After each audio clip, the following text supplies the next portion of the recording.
BA part 2 में पढ़ने वाले सभी बच्चों को एक बार पुनः मेरे यूट्यूब चैनल में वेलकम है। आज हम लोग बीए पार्ट 2 के पॉलिटिकल साइंस ऑनर्स के चौथे पेपर के रूप में आज अध्ययन करेंगे। जिस चौथे पेपर में आज अध्याय के रूप में हम लोग का 6 होगा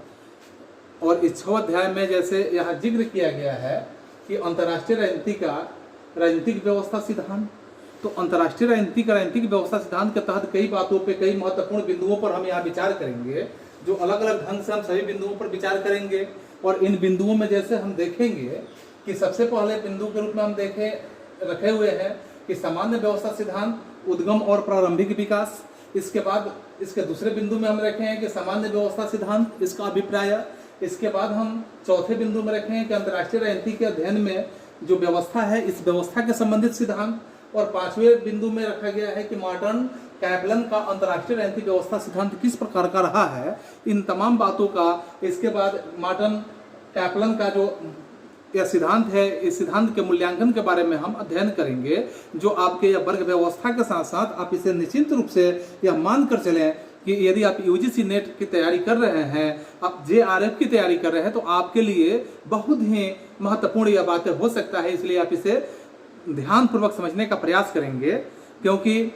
अंतर्राष्ट्रीय जो राजनीति है, इस अंतर्राष्ट्रीय राजनीति के बारे में यदि हम अध्ययन करते हैं, इसके राजनीतिक जो व्यवस्था है, राजनीतिक व्यवस्था के सिद्धांत के बारे में, तो सामान्य व्यवस्था सिद्धांत के रूप में हम सीधे से शब्दों में कह सकते हैं कि जो जनरल सिस्टम थ्योरी आपका होता है, इसमें जो यहाँ सिस्टम थ्योरी जो है उसकी एक तरह से अगर कहा जाए तो उपव्यवस्था सिद्धांत के रूप में, अर्थात इसे सब सिस्टम थ्योरी के रूप में हम समझ सकते हैं।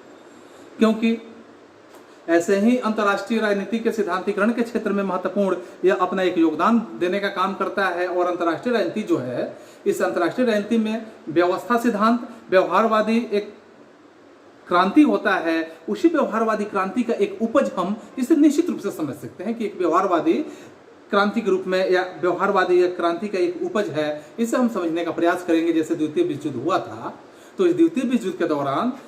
विद्वानों में जैसे सामाजिक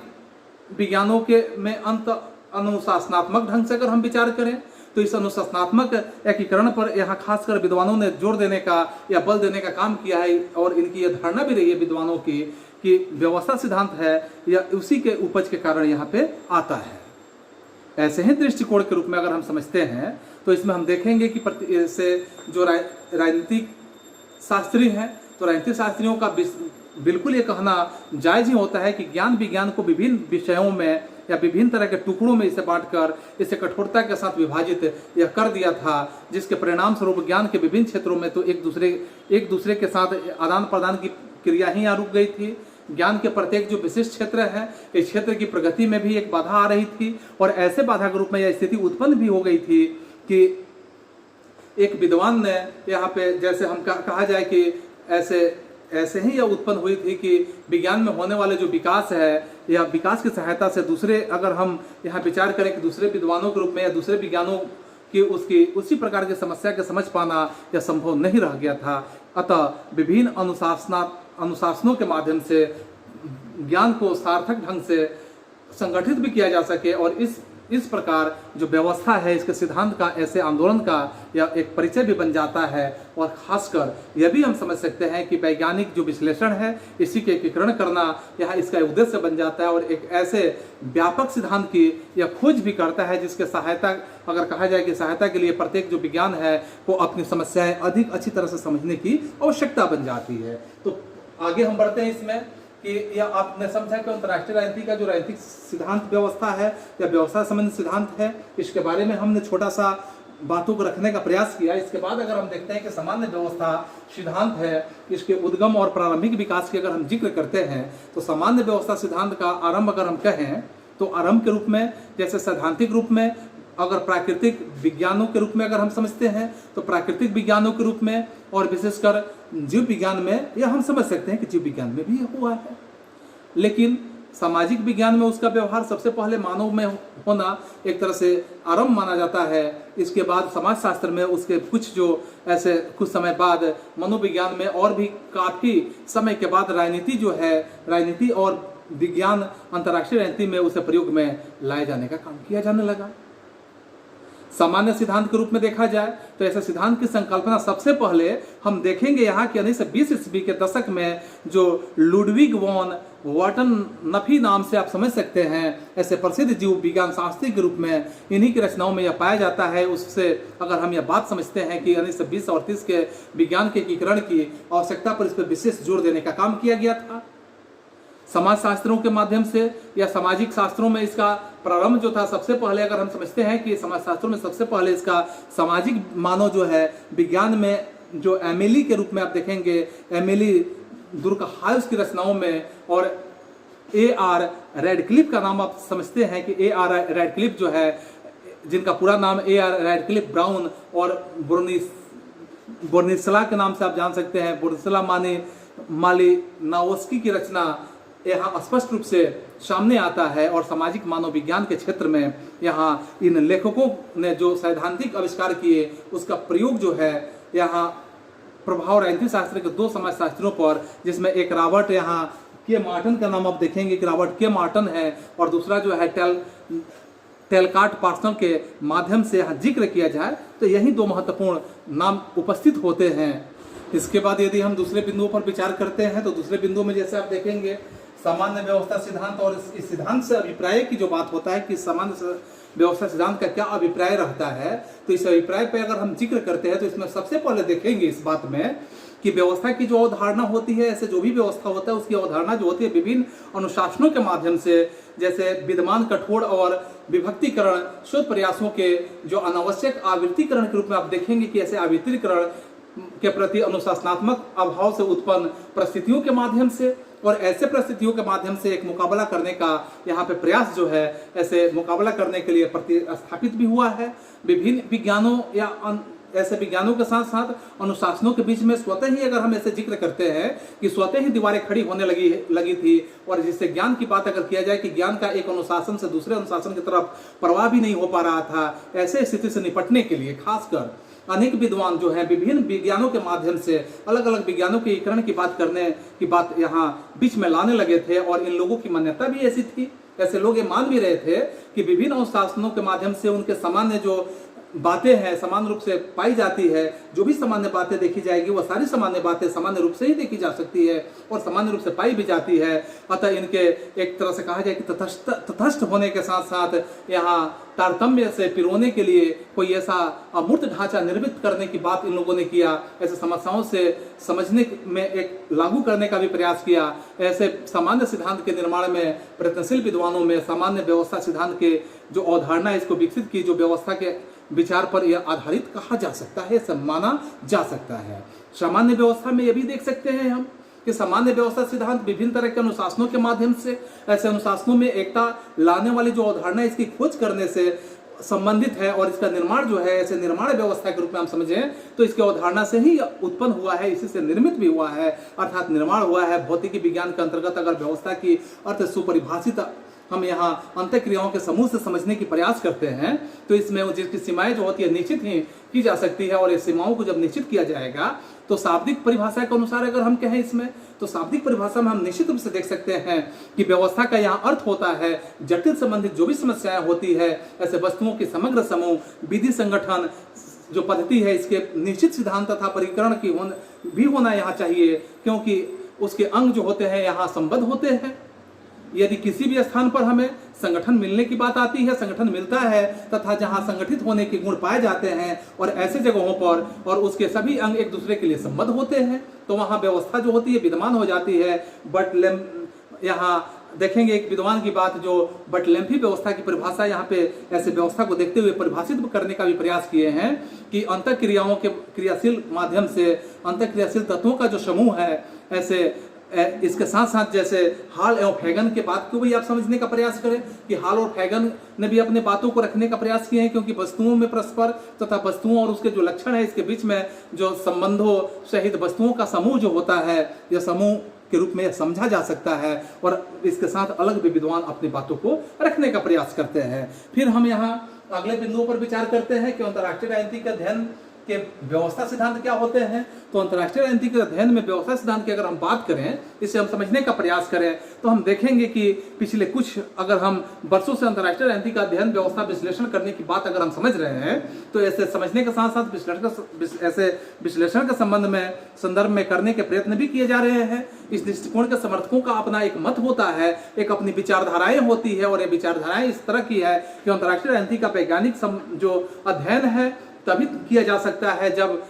इसे एक व्यवस्था के परिप्रेक्ष्य में देखने का हम काम करें। जब तक हम इसे एक व्यवस्था के रूप में नहीं देखेंगे, तब तक हम इसका वैज्ञानिक अध्ययन कर ही नहीं पाएंगे, क्योंकि वैज्ञानिक अध्ययन करने के लिए अंतर्राष्ट्रीय व्यवस्था की अवधारणा की कल्पना जो सर्वप्रथम अगर हम देखें, तो ऐसे सर्वप्रथम देखेंगे कि डब्ल्यू थॉम्सन ने ही इसको करने का काम किए हैं। फिर यहाँ मार्टिन कैपलन ने भी इस धारणा को और अधिक विस्तारित करने का भी काम किए हैं। पुनः अंतर्राष्ट्रीय व्यवस्था में जो शब्द है, यह शब्द 3 तरह के अर्थों के रूप में प्रयोग किए जाते हैं, और यह जो होते हैं सबसे पहले अर्थ में अगर देखा जाए तो सबसे पहले अर्थ में व्यवस्था का यह अर्थ होता है कि अंतर्राष्ट्रीय कार्यकर्ताओं के जो अंतर्राष्ट्रीय कार्यकर्ता होते हैं, ऐसे कार्यकर्ताओं का एक ऐसा विन्यास जिसमें परस्पर क्रियाएं जो होती है, ये क्रियाएं स्पष्ट रूप से पहचानी जा सकती है। और व्यवस्था जो होता है, व्यवस्था का दूसरे अर्थ में अगर हम प्रयोग करते हैं, तो ऐसे प्रयोग में देख सकते हैं कि विशेष विन्यास जिसमें स्वयं विन्यास का एक स्वरूप की यहाँ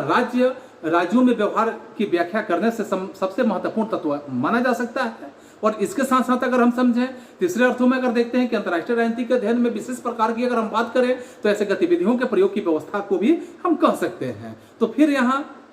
पहला अर्थ जो है अंतर्राष्ट्रीय वास्तविकता का दिग्दर्शन करने का काम करता है। जेम्स रोजिनो ने भी इसी अर्थ की व्यवस्था सिद्धांत का प्रयोग करते हुए यह वर्णन करने का एक तरीका भी मानने का उन्होंने काम किया है। दूसरे अर्थ में अगर हम देखें तो अंतर्राष्ट्रीय वास्तविकता की व्याख्या करने का काम करता है, जिसमें यहाँ कैनेड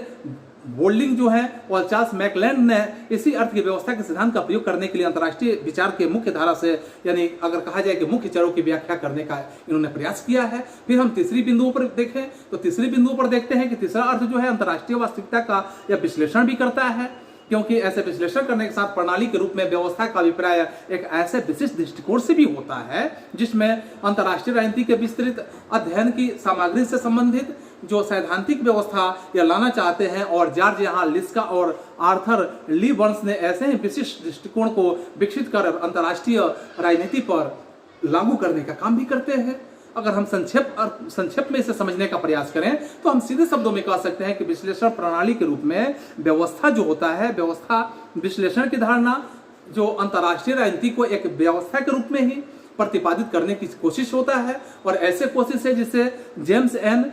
रोजनाउ ने भी सन 1960 ईस्वी में अपनी पुस्तक में ही इस बात को लिख दिया था कि अंतर्राष्ट्रीय गतिविधियों के अध्ययन में जो नवीनतम प्रवृत्तियां विकसित हो रही है, उनमें से संभवतः सबसे अधिक महत्वपूर्ण और लोकप्रिय प्रवृत्ति जो है उसे अंतर्राष्ट्रीय जगत की व्यवस्था मानकर चलने की यह जरूरी कदम है। इस प्रवृत्ति का मूल अगर आधार देखा जाता है तो इस मूल आधार में अंतर्राष्ट्रीय राजनीति की अगर हम बात करते हैं, इसके आचरण को भौतिक शास्त्र और जीव शास्त्र को स्पष्ट संकल्पना के आधार पर समझने का यह प्रयत्न किया जाता है। व्यवस्था विश्लेषण के जो अंतर्राष्ट्रीय जगत का जीव शास्त्र के आधार पर एक समन्वय इकाई मानकर ही चला जा सकता है। और जिस प्रकार भौतिक शास्त्र में भविष्य कथन यानी कि भविष्य कथन किए जाते हैं, वैसे ही यहाँ भी करने का प्रयास किया गया है। और गणित में जिस प्रकार से कार्यकरण का संबंध होता है, उसी प्रकार अंतर्राष्ट्रीय जगत में भी यहाँ विवेचना भी की जा सकती है। अंतर्राष्ट्रीय विवेचना जो है एक क्रियाशील, अगर हम गतिमान व्यवस्था की बात करें और विशिष्ट काल में उसका विशिष्ट रूप रहता है, जैसे मानव शरीर में क्रम से बचपन किशोरावस्था की बात देखेंगे, जौवन और फिर जरावस्था की बात देखेंगे। यह सारी अवस्थाएं मनुष्य के शरीर में तो आती ही रहती है। यदि यह एक व्यवस्था के समस्त अंग समान रूप से विकसित होते हैं तो वह स्वस्थ विकास होता है। जो जैसे समन्वय में, अगर हम समन्वय में कहते हैं कि ऐसे समन्वय में एक विशिष्ट अंग का बढ़ना रोग का एक लक्षण मान सकते हैं, वैसे ही अंतर्राष्ट्रीय व्यवस्था में भी जब एक राज्य जो होता है अत्यधिक शक्तिशाली हो उठता है, तो जब एक राष्ट्र शक्तिशाली हो जाएगा तो समझिए कि युद्ध तो होना तय होता है। यानी कि यह एक तरह की परेशानियां तो संभव होती है। जिस प्रकार शरीर में बहुत अधिक असंतुलन हो जाता है तो ज्वर आदि और उस असंतुलन को संतुलित करने के लिए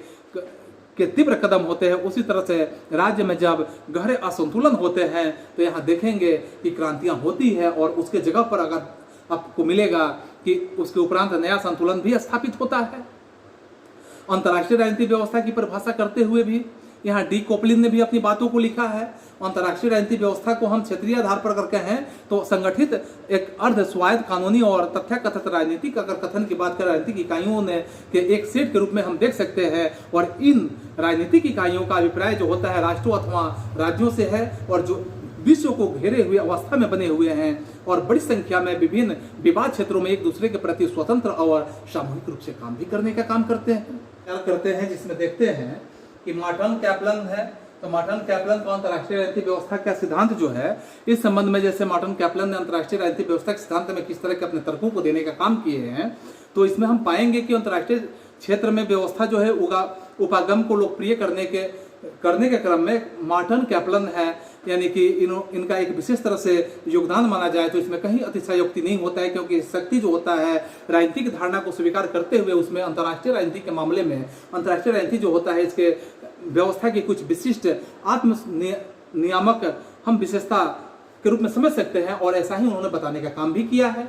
कैपलन का अंतर्राष्ट्रीय व्यवस्था दृष्टिकोण कई सिद्धांत मान्यताओं पर आधारित है। प्रथम मान्यता के रूप में अगर हम देखें तो अंतर्राष्ट्रीय राजनीतिक पद्धति यानी अंतर्राष्ट्रीय राजनीतिक व्यवस्था के अंतर्गत यहाँ व्यवहारों के कुछ विशिष्ट और अवार्थनीय समुच्चय का एक अस्तित्व भी हम समझ सकते हैं। और द्वितीय अगर हम कहें तो यह हम मान सकते हैं कि व्यवहार समुच्चय के रूप में यहाँ इसलिए धारण करते हैं कि इस समुच्चय के विभिन्न तत्वों के घनिष्ठ जो आंतरिक संबंध होता है तथा उसमें अंतर्राष्ट्रीय एवं राष्ट्रीय आवश्यकताओं के रूप में पूर्ति भी होती है। तृतीय अर्थ में अगर हम देखें तो हम कह सकते हैं कि मान्यता या तृतीय के रूप में मान सकते हैं कि अंतर्राष्ट्रीय व्यवहार में के समुच्चय जो है अंतर्राष्ट्रीय राजनीति में भाग लेने वाले जो अंग होते हैं ऐसे लोग जो होते हैं लोगों और यहाँ संस्थाओं के चरित्र और उसके विशेषताओं के प्रतिबंधित करने के साथ ही उसके साथ अगर कहा जाए कि उसके द्वारा संपादित भी किए जाते हैं या किए जाने वाले कार्यों की विशेषताओं के लिए प्रतिबिंबित भी करते हैं। चौथी मान्यता के रूप में अगर हम देखें तो अंतर्राष्ट्रीय व्यवस्था कई तत्वों जैसे सैनिक तथा आर्थिक क्षमता के आधार पर देखें, संचार तथा सूचना तकनीक परिवर्तन के आधार पर देखें, जनसांख्यिकी परिवर्तन के रूप में देखें आदि तत्वों से संबंध रहते हैं और ऐसे इनके संबंधों को भी दर्शाया जा सकता है। फिर यहाँ कैपलन की भी एक कहा जाए कि यह भी कहते हैं कि राजनीति जो है राजनीतिक व्यवस्था को अक्षुण्ण रखने के लिए यहाँ शारीरिक बल कम से कम आखिरी उपाय के तौर पर काम में लिया जाना ही चाहिए, क्योंकि इस मान्यता के आधार पर कैपलन ने अंतर्राष्ट्रीय राजनीतिक व्यवस्था के विभिन्न प्रतिमानों की कल्पना भी कर दिए हैं। उनका विश्वास ऐसा होता है कि प्रतिमान जो है ऐसे प्रतिमान का व्यवहारवादी विश्लेषण करना या विश्लेषण संभव है तथा उनके विशिष्ट जो आधार है ऐसे वाक्यों की जांच की जा सकती है। कैपलन ने अंतर्राष्ट्रीय राजनीतिक पद्धति के रूप में यहाँ ऐसे व्यवस्था को 6 प्रतिमानों की कल्पना करने का काम किए हैं और ये 6 प्रतिमान जो हैं जिसे हम अलग अलग ढंग से देखेंगे, जिसमें सबसे पहले अगर देखा जाए तो शक्ति संतुलन व्यवस्था है, दूसरा देखा जाए तो शिथिल यहाँ द्विध्रुवीय व्यवस्था है, तीसरा अगर हम देखते हैं तो उसमें देखेंगे कि दृढ़ द्विध्रुवीय व्यवस्था होता है, चौथा देखते हैं तो व्यापक यहाँ अंतर्राष्ट्रीय व्यवस्था होता है, पांचवा देखते हैं तो गोपनीय अंतर्राष्ट्रीय व्यवस्था होता है, फिर हम छठे की बात करते हैं तो इकाई वीटो की व्यवस्था होता है, जिसमें हम इसे अलग अलग ढंग से अगर इसके बारे में समझने का प्रयास करें तो हम समझ सकते हैं। जिसमें सबसे पहला जो है शक्ति संतुलन व्यवस्था, तो शक्ति संतुलन व्यवस्था जो 18वीं और 19वीं शताब्दी में आप देख सकते हैं कि ऐसे प्रसिद्ध शक्ति संतुलन सिद्धांत से मिलती जुलती एक व्यवस्था है। इसमें राजनीतिक उपपत्तियों का अभाव देखने के लिए मिलेगा और ऐसे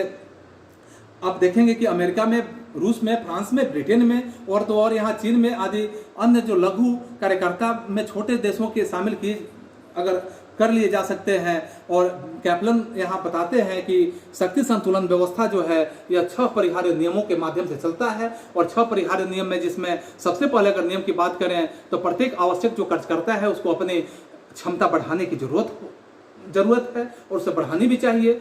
लेकिन युद्ध करने के बजाय यहाँ समझौते का सहारा भी लेना चाहिए। यह बात निश्चित मन के अंदर होनी चाहिए। दूसरा अगर बात कहा जाए तो यहाँ यदि समझौते के कारण अपनी जो क्षमता है इसे बढ़ाना, जो क्षमता बढ़ाने की बात आ रहा है, क्षमता बढ़ाना कठिन हो तो युद्ध का सहारा लेना चाहिए। तीसरी बात वहाँ कह रहे हैं कैपलन यहाँ कि किसी आवश्यक कार्यकर्ता को जो आवश्यक कार्य करता है उसको समाप्त करने के बजाय युद्ध बंद कर देना ज्यादा उचित होता है।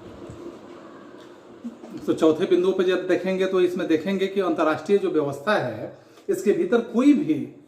कोई विशेष कर्ता या यहाँ कर्ताओं का कोई विशेष संविध अधिपत्य जो होता है, ऐसे संविध अधिपत्य स्थापित करना चाहे या उसमें सफलता प्राप्त करे उसे तो उसका विरोध यहाँ निश्चित रूप से विरोध करें। और खासकर अगर हम कहें पांचवें रूप में, तो पांचवें रूप में हम देखेंगे कि यदि कोई कर्ता या कर्ताओं का समूह जो है यहाँ अधिराष्ट्रीय सिद्धांत का पोषण करे तो उसे वैसा न करने के लिए बाध्य निश्चित करना चाहिए। और इसके बाद अगर हम कहते हैं छठवें रूप में, तो पराजित या जो अवरुद्ध आवश्यक अंतर्राष्ट्रीय यहाँ राष्ट्रीय कार्यकर्ता को व्यवस्था में फिर से प्रवेश कर देना चाहिए और सभी तरह के जो आवश्यक कार्यकर्ता है उसको सहयोगी मानना भी चाहिए। और इसके साथ साथ कहा जाए कि शक्ति संतुलन वाली जो अंतर्राष्ट्रीय या अंतर्राष्ट्रीय व्यवस्था से पहले दो नियम यहाँ प्रकट होता है, जो अंतर्राष्ट्रीय समाज के पद्धति के अंतर्गत किसी राजनीतिक उप पद्धति का अस्तित्व नहीं है, इसलिए आवश्यक राष्ट्रीय जो कार्यकर्ता है ऐसे कार्यकर्ताओं को अपनी सुरक्षा के साथ साथ सुरक्षा के लिए अपने सहयोग पर भी निर्भर रहना पड़ता है तथा उनमें सदा इतनी क्षमता भी होनी चाहिए कि अपनी सुरक्षा वे स्वयं कर सके। और तीसरे नियम में यह तथ्य भी स्पष्ट होता है कि सेवाकर्ता अंतर्राष्ट्रीय जो है क्षेत्र में एक सीमा के बाहर भूमिका भी अदा नहीं कर सकते हैं, क्योंकि यह जो देखा जाएगा इसमें यह उनके राष्ट्रीय हितों या राष्ट्रीयता के सिद्धांत के प्रतिकूल होगा। और चौथे और पांचवें नियमों में यह प्रतिबिंबित करने का काम करता है कि यदि किसी भी राष्ट्रीय जो आवश्यक राष्ट्रीय कर्ता या कार्यकर्ताओं के समूह द्वारा अंतर्राष्ट्रीय क्षेत्रों में आधिपत्य कायम किया जाता है तो यहाँ अंतर्राष्ट्रीय राजनीतिक व्यवस्था का सदस्यता उन व्यवहारों पर निर्भर यहाँ करता है जो व्यवहार तो शक्ति संतुलन के नियमों के अनुकूल माना जा सकता है। और ऐसे स्थिति में यदि आवश्यक कार्यकर्ता है इनकी संख्या घट जाए तो शक्ति संतुलन जो होता है यहाँ शक्ति संतुलन वाली अंतर्राष्ट्रीय व्यवस्था में यह अस्थापित आ जाएगा। और यदि शक्ति संतुलन व्यवस्था अस्थायी हो जाती है तो यह नीचे ही एक भिन्न, अगर कहा जाए भिन्न व्यवस्था में परिवर्तित भी हो जाएगी। और इसलिए यहाँ अस्थायित्व को प्रकट करने वाले सीमा चिन्ह के ऊपर आवश्यक कार्यकर्ता होते हैं, इनकी संख्या को स्थिर रखना और इन व्यवस्था के स्थापित्व जो होता है इसके लिए एक महत्वपूर्ण यह शर्त बनता है। और खासकर शक्ति संतुलन वाली जो अंतर्राष्ट्रीय व्यवस्था समाप्त यहाँ हो जाएगी तो यदि आवश्यक राष्ट्रीय कार्यकर्ता खेल के नियमों के अनुसार न खेले और यदि राष्ट्रीय कार्यकर्ता अधिराष्ट्रीय संगठन की स्थापना का प्रयत्न करे, आधुनिक युग में हम ऐसे देखेंगे कि संतुलन की अंतर्राष्ट्रीय व्यवस्था के पतन के कई कारण हो सकते हैं और सशक्त प्रतिकूलगामी कर्ताओं और का अंत यहाँ अनुकूलगामी सदस्यों द्वारा प्रतिकूलगामी सदस्यों के खिलाफ यथोचित कदम उठाने में विफलता, साम्यवादी जो गुट होते हैं तथा उनके अंतर्राष्ट्रीय पैमाने पर संगठित राजनीतिक यहाँ सुसंगठ का उदय भी आदि बातें यहाँ सामने आ सकती है। और मार्टिन कैपलन ने शक्ति संतुलन व्यवस्था में के परिवर्तित रूप को द्विध्रुवीय व्यवस्था के नाम से संबोधित किया है। इसके दो रूप बताए गए हैं, शिथिल द्विध्रुवीय व्यवस्था और दृढ़ द्विध्रुवीय व्यवस्था के रूप में भी हम देखते हैं दूसरे इसके बिंदुओं के रूप में कि शिथिल द्विध्रुवीय व्यवस्था के रूप में। तो शिथिल द्विध्रुवीय व्यवस्था जो होता है शक्ति संतुलन वाली जो व्यवस्था होता है इसके व्यवहार में यह स्थापना नहीं हो सकी और उसके स्थान पर अगर हम ये समझने का प्रयास करते हैं तो यह काफी समय तक अगर हम समझेंगे तो विश्व राजनीति में अस्थिरता के बाद यह शिथिल द्विध्रुवीय व्यवस्था या अस्तित्व में आने का काम किया। तो इस तरह से इसके संबंध में यहाँ कैपलन शिथिल द्विध्रुवीय व्यवस्था के निम्नलिखित 12 नियम को प्रतिपादित करने का काम किया है, जिसमें 12 नियमों को अगर हम समझे तो हम देख सकते हैं कि पद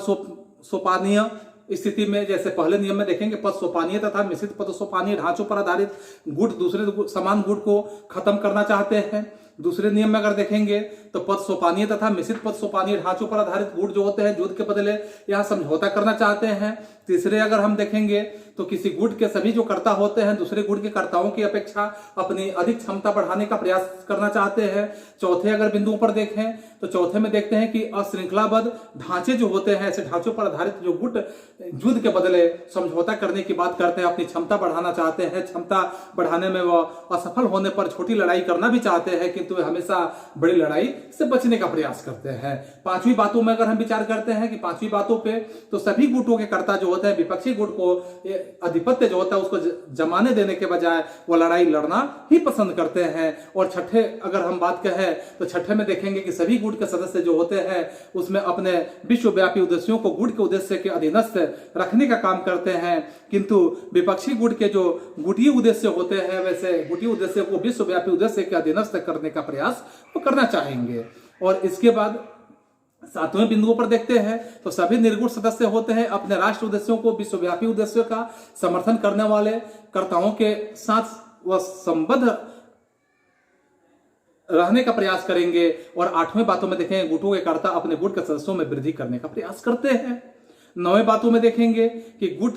गैर गुटीय सदस्य होते हैं, दोनों गुटों के बीच युद्ध के खतरे को कम करने का प्रयास करते हैं। 10वें बिंदुओं में देखेंगे कि विश्वव्यापी कर्ता की भूमिका अदा करने की जो स्थिति होती है, इसको छोड़कर अन्य स्थितियों के में गैर गुटीय कर्ता किसी भी गुट का समर्थन करना नहीं चाहेंगे। पुनः 11वें बिंदुओं पर विचार करते हैं कि विश्वव्यापी उद्देश्य के समर्थनकर्ता जो होते हैं, ऐसे समर्थनकर्ता गुटों के पारस्परिक विरोध को कम करने का प्रयास करते हैं। और 12वें बिंदुओं पर देखेंगे तो इससे पाएंगे कि विश्वव्यापी उद्देश्य के समर्थनकर्ता जो होते हैं गुट यहाँ गैर गुटीय सदस्यों को तब एकताबद्ध करना चाहेंगे जब कोई यहाँ गुट खुला रूप से शक्ति का प्रयोग जैसे कोई प्रतिकूल गामी कार्य करने का प्रयास करते हैं। तो ऐसे स्थितियों में आप देख सकते हैं। पुनः हम तीसरे बिंदुओं पर विचार करेंगे। तीसरे जो इसके मुख्य बिंदु है कि तीसरे बिंदुओं के रूप में देखेंगे कि दृढ़ ध्रुवीय व्यवस्था के रूप में, तो दृढ़ में देखेंगे कि दृढ़ ध्रुवीय व्यवस्था एक तरह के शिथिल जो ध्रुवीय व्यवस्था होता है उसी का रूपांतरित रूप देखने के लिए आपको मिलेगा, उसी का रूपांतरित व्यवस्था आपको देखने के लिए मिलेगा। क्योंकि जिसमें गैर गुटी यानी तटस्थ या निर्गुट का तथा विश्वव्यापी रूप में आप देखेंगे ऐसे कि विश्वव्यापी संबंधों के माध्यम से ऐसे उद्देश्यों का समर्थन सदस्यों का तो पूर्णतः यहाँ लोप देखने के लिए आपको मिलेगा, क्योंकि या वे महत्वहीन ही हो जाते हैं। किंतु यह व्यवस्था जो होता है, ऐसे व्यवस्था में अगर हम पाएंगे कि स्थायित्व की गारंटी तभी होगी जब दोनों गुटों का गोपनीयता यानी कि जो पानीय रीति में संगठन हो। इस अवस्था के मध्यस्थीकरण की अगर बात की जाए तो इसी से संबद्ध भूमिकाओं का अभाव होता है, जिसमें दुष्क्रियात्मक तनाव के बढ़ने की संभावना भी यहाँ रहती है। और यही कारण है कि दृढ़ ध्रुवीय व्यवस्था के अस्थायित्व का अभाव आपको देखने के लिए मिलेगा। और चौथे बिंदुओं पर अगर हम देखें तो चौथे बिंदुओं पर जो होता है विश्वव्यापी अंतर्राष्ट्रीय व्यवस्था है, यानी विश्वव्यापी अंतर्राष्ट्रीय व्यवस्था एक तरह के कहा जाए कि शिथिल ध्रुवीय व्यवस्था के आवश्यक के प्रकारों का विस्तार करने से यह संबंध बनाता है। और ऐसे विस्तार संबंध बनाता है जिसमें विश्वव्यापी जैसे संयुक्त राष्ट्र संघ की बात अगर करें कि विश्वव्यापी के रूप में संयुक्त राष्ट्र संघ है, तो संयुक्त राष्ट्र संघ इतना शक्तिशाली होता है कि राष्ट्रीयकर्ताओं के मध्य होने वाले जो युद्ध होते हैं उसे रोक सकने में महत्वपूर्ण भूमिका निभाता है। और खासकर इस व्यवस्था में विश्वव्यापी उद्देश्यों के समर्थक कार्यकर्ता तथा गैर गुटीय कर्ताओं का प्राबल्य रहता है। इसमें राष्ट्रीय कार्यकर्ताओं का जो अस्थायित्व होता है बना रहता है और वे अधिकतम शक्ति का यहाँ प्रयत्न भी करने का प्रयास करते हैं। राष्ट्रीय कार्यकर्ता जो होते हैं अपने उद्देश्य विश्वव्यापी अंतर्राष्ट्रीय व्यवस्था के ढांचे के भीतर सिद्ध करने का प्रयास भी करते हैं। राष्ट्रीय हित जो होता है, इसे हितों को विश्वव्यापी व्यवस्था के आगे गौण माना जाएगा। और सब कार्यकर्ता जो होते हैं अपने उद्देश्यों की सिद्धि के लिए शांतिमय साधनों का सहारा भी लेंगे। विभिन्न राष्ट्रों के संघर्षों को नियमों के अनुसार यह तय कर लिया जाएगा। और वस्तुतः विश्वव्यापी जो अंतर्राष्ट्रीय व्यवस्था होता है, एक अंतर्राष्ट्रीय यहाँ सामाजिक व्यवस्था की अगर हम कहें तो सामाजिक व्यवस्था या उपव्यवस्था के समान होता है, किंतु यह उपव्यवस्था जो होता है परिसंघात्मक किस्म की होती है। अर्थात यह अगर कहा जाए तो विभिन्न राष्ट्रों के जो भूभाग होते हैं इसी के आधार पर यह प्रचलित भी होती है। और इस तरह से मनुष्य जो होते हैं, मनुष्य के ऊपर यहाँ प्रत्यक्ष रूप से जब तक विश्वव्यापी अंतर्राष्ट्रीय व्यवस्था के पास समुचित शक्ति का अभाव रहेगा तब तक हम देखेंगे यहाँ तब तक यह व्यवस्था अस्थायी नहीं बन सकती है। इसका अस्थायित्व जो होता है या अस्थायित्व के रूप में अगर हम समझें तो इस तथ्य पर ही निर्भर करता है कि इसकी क्षमता जो होंगे, इस क्षमता और राष्ट्रीय कार्यकर्ताओं की क्षमता में सही अनुपात है या उसका अनुपात नहीं है। फिर हम 5वें बिंदुओं पर विचार करते हैं तो यहाँ जो सोपानीय अवस्था में देखेंगे, सोपानीय अंतर्राष्ट्रीय व्यवस्था है, तो सोपानीय अंतर्राष्ट्रीय व्यवस्था में देखेंगे कि इसमें सोपानीय व्यवस्था भी एक अंतर्राष्ट्रीय व्यवस्था के रूप में हम समझ सकते हैं। इसमें संगठन जो होता है इसके भौगोलिक तत्वों की अपेक्षा प्रक्रियात्मक तत्व अधिक सुदृढ़ देखने के लिए मिलेंगे और इसमें विश्वव्यापी कर्ता जो होंगे प्राय सारे विश्व को समेट लेने का काम करते हैं। और केवल अगर हम समझे इसमें एक राष्ट्र जो होता है यहाँ इससे बाहर अगर रह जाता है या सोपानीय जो व्यवस्था होता है अंतर्राष्ट्रीय व्यवस्था निर्देशात्मक और गैर निर्देशात्मक दोनों प्रकार के हो सकते हैं। और इस तरह से यदि अब किसी निरंकुश राज्य में जैसे अगर नाजी जर्मनी का आप देखेंगे तो नाजी जर्मनी जैसे किसी राष्ट्रीयकर्ता द्वारा की गई विश्व विजय का परिणाम है तो निर्देशात्मक ही होगा। और यदि यह प्रजातांत्रिक देशों में प्रचलित नियमों पर आधारित है वो तो यहाँ गैर निर्देशात्मक कहलाने का काम करेगा। तो ऐसे स्थिति में एकीकरण की अधिकतम मात्रा के कारण इस व्यवस्था में काफी अस्थायित्व देखने के लिए आपको मिलेगा, और ऐसा अस्थायित्व आपके पास होता है। और छठे में देखेंगे, छठे बिंदुओं में, तो इकाई B2 अंतर्राष्ट्रीय व्यवस्था के रूप में आप समझ सकते हैं कि इकाई B2 अंतर्राष्ट्रीय व्यवस्था इस प्रकार की व्यवस्था है कि इकाई B2 अंतर्राष्ट्रीय व्यवस्था का यहाँ सार्थत्व यह होता है कि हर राज्य के पास अपने विरोधी को नष्ट करने की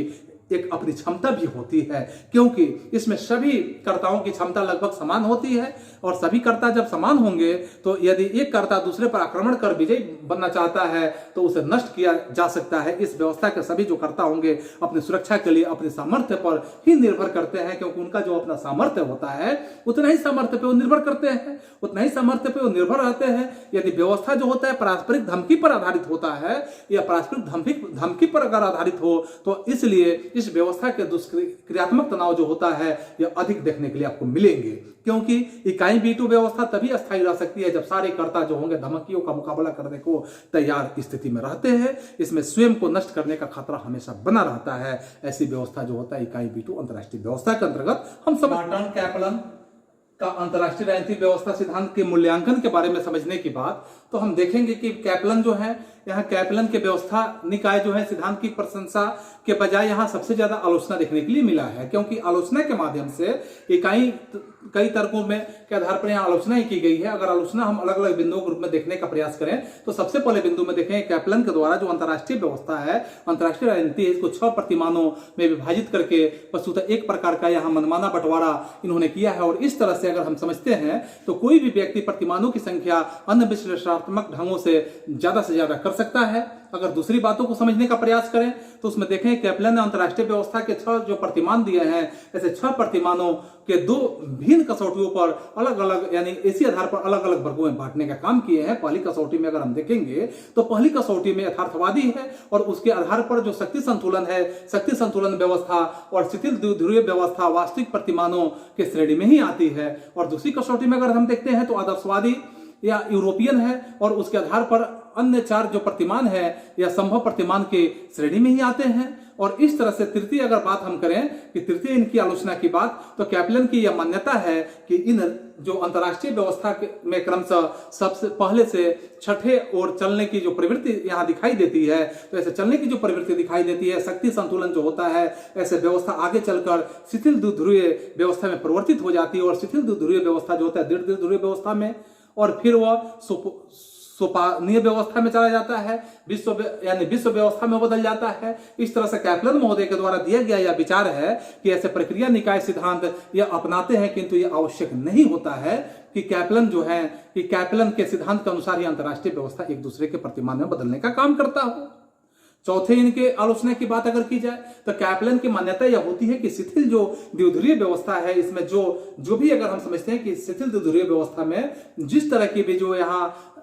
अंतर्राष्ट्रीय व्यवस्था के रूप में अगर हम देखते हैं कि द्विध्रुवीय व्यवस्था में परिवर्तन होगा वह दृढ़ द्विध्रुवीय व्यवस्था में होगा, जबकि अंतर्राष्ट्रीय अगर हम देखते हैं कि अंतर्राष्ट्रीय में उभरते स्वरूप को देखते हुए ऐसा लगता है कि शिथिल द्विध्रुवीय व्यवस्था का रूपांतरण बहुध्रुवीय व्यवस्था में भी होना चाहिए। क्योंकि दृढ़ ध्रुवीय व्यवस्था तो तभी बन सकती है जब निर्गुण देशों का अंतर्राष्ट्रीय मंच में से आश्वासन यानी लोप हो जाए, यानी कि बिल्कुल विलुप्त हो जाए। जबकि आज की प्रवृत्ति में अगर हम देखते हैं गुट निरपेक्षता की ओर है, यहाँ गुट निरपेक्ष जो है यह ऐसी प्रवृत्ति है कि राष्ट्रों की संख्या दिन प्रतिदिन उसमें बढ़ती जा रही है। शक्ति के मात्र 2 केंद्र अमेरिका और रूस नहीं रह गए हैं, किंतु शक्ति के अनेक केंद्रों का यहाँ उदय होते हुए नजर आया है। ऐसे स्थिति में अगर हम कहें कि शिथिल ध्रुवीय व्यवस्था दृढ़ ध्रुवीय व्यवस्था में न बदलकर बहुध्रुवीय व्यवस्था में यह बदल रही है, और ऐसा देखने के लिए विश्व के रंगमंच पर आपको मिल रहा है। अगर 5वें इनकी आलोचना की बात की जाए तो कैपलन यह मानते हैं कि विश्वव्यापी अंतर्राष्ट्रीय व्यवस्था जो है सोपानीय अंतर्राष्ट्रीय व्यवस्था में बदल जाएगी, जिसमें सिर्फ एक राष्ट्र जो होगा सार्वभौमिकता के रूप में रह जाएगा। ऐसा परिवर्तन जो होगा साम्राज्यवाद और उपनिवेशवाद में पुनर्जीवित हो जाने की पर ही संभव है। ऐसी व्यवस्था में सभी राष्ट्र जो है व्यवहारिक रूप से शक्तिशाली राष्ट्र के रूप में के नेतृत्व में ही आ जाएंगे। खाड़ी युद्ध की बात कर लीजिए, इसके बाद अमेरिका के नेतृत्व में द्विध्रुवीय व्यवस्था विश्व व्यवस्था की उदय की संभावना बढ़ती जा रही है। संयुक्त राष्ट्र संघ जो है विश्व बैंक तथा अन्य जो संस्थाओं में अमेरिकी वर्चस्व यहाँ पे बढ़ते हुए नजर आया है। और छठे रूप में अगर देखेंगे, इनके छठे आलोचना के रूप में, तो कैपलन यह मानते हैं कि योजना में छठी और अंतर्राष्ट्रीय व्यवस्था है, इकाई वीटो यानी निषेधाधिकार व्यवस्था है। इसमें इस प्रकार के घातक अस्त्रों का अस्तित्व होगा तो कोई भी राष्ट्र स्वयं नष्ट होने से पहले दूसरे को नष्ट कर देने में ही समर्थ होगा। यह एक ऐसी व्यवस्था होगी जिसमें प्रत्येक राज्य जो होगा इसके पास मानव निषेधाधिकार ही होगा। और ऐसे स्थिति में स्वयं के निर्णय जो होंगे उसके अंतिम निर्णय होंगे। और सातवें जो इनकी आलोचना की बात की जा रही है, तो कैपलन की इन 6 प्रतिमानों वाली जो योजना है इनमें उन तत्वों पर विचार नहीं किया गया है जो राष्ट्रों के रूप में अगर कहा जाए कि राष्ट्रों के व्यवहार का पैमाना यह तय करते हैं। राज्यों के व्यवहार की बात अगर की जाए तो राज्यों के व्यवहार का अध्ययन करने वाले किसी भी सिद्धांत में उन गतिशील तत्वों का अध्ययन करना आवश्यक हो जाता है, लेकिन इन्होंने ऐसे गतिशील तत्वों का अध्ययन नहीं किया है जो उनके विचारों को प्रभावित करने का काम करते हैं। चूंकि कैपलन राष्ट्रीय हित की अवधारणा पर ही अधिक बल देते हैं, इससे उन तत्वों की अपेक्षा की जाती है। और ऐसे उपेक्षा करने के साथ साथ राष्ट्रीय हित कैसे बनते हैं और जो राज्य होते हैं, राज्यों के समूह का व्यवहार कैसे प्रभावित होता है, इन बातों पर इन्होंने ध्यान ही नहीं दिया। तो इस तरह से आज का सीरीज हम लोगों का यह समाप्त होता है। पुनः हम अगले क्लास में अगले सीरीज के साथ आप सभी से मिलेंगे। तब तक आप सभी को एक बार पुनः धन्यवाद।